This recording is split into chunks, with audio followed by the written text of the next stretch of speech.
Hey, it's Zach from 718 Motor Pool, and today we're going to be talking about the Federal Signal Beacon Ray Model 175. Introduced in 1961 as one of the Stratolite series, along with the Model 176, which at one point or another I'll be covering on this channel. So this one is set up as a first-year NYPD Beacon Ray.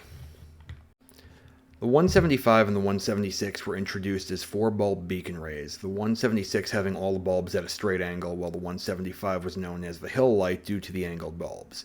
The upward one at a 45-degree angle and the downward one at a 15-degree angle. The angled bulbs were wired independent of the motor so they could be switched on and off if the end user wanted to wire up two separate switches. The angled lights allegedly make the light more visible coming up and down hills and reflecting off of surrounding buildings. However, this might have just been a marketing gimmick at the time. However, the pattern is pretty cool. But tell me what you think in the comments. Marketing gimmick or effective warning pattern? The NYPD used the Model 175 from 1963 until 1971. This light is set up in the 1963 configuration, which was a retail model with 3 red bulbs plus the amber bulb. This was paired with a pulsator siren mounted under the hood.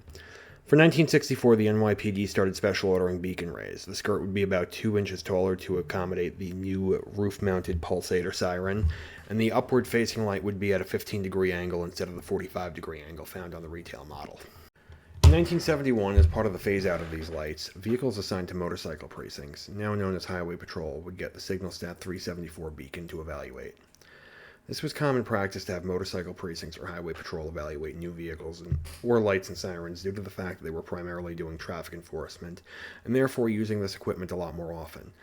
In 1972, the Signal Stat 374 would be adopted fleet-wide, ending the era of hill lights for the NYPD. Aside from the NYPD, another well-known agency that used the hill light was the Oklahoma Highway Patrol, who would use them from sometime in the late 1970s until around 1989.